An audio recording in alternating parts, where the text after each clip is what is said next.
कहत कबीर सुनो भई साधो।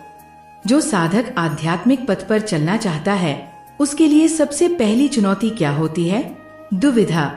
संत कबीर जी हमें इसी मानसिक उलझन से बाहर निकलने का मार्ग दिखाते हैं।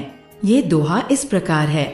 कबीर दुविधा दूरी करी, एक अंग हवै लागी, यहो शीतल बहुत तपती है, दो कहिए आगी।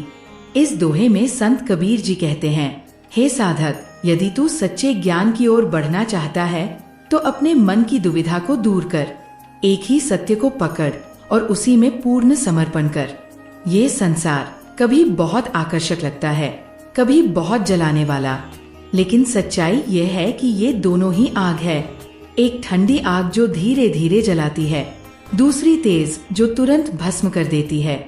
इसलिए भक्ति के मार्ग पर चलने वाले को ये तय करना होगा कि वह अब इधर उधर की बातों में नहीं भटकेगा। उसका मन स्थिर हो, उसकी दृष्टि एक लक्ष्य पर टिकी हो, सत्य पर। ये दोहा हमें बताता है कि आध्यात्मिक जीवन में मध्य मार्ग, एकनिष्ठता और समर्पण अत्यंत आवश्यक है। जो साधक दुविधा में फंसा रहता है वह न तो संसार का होता है न ही ईश्वर का। सत्य तक पहुंचने के लिए सबसे पहले मन की द्वैतता को मिटाना होगा। इसी पर संत कबीर जी ने कहा है, कबीर दुविधा दूरी करी, एक अंग हवै लागी, यहो शीतल बहुत तपती है, दो कहिए आगी।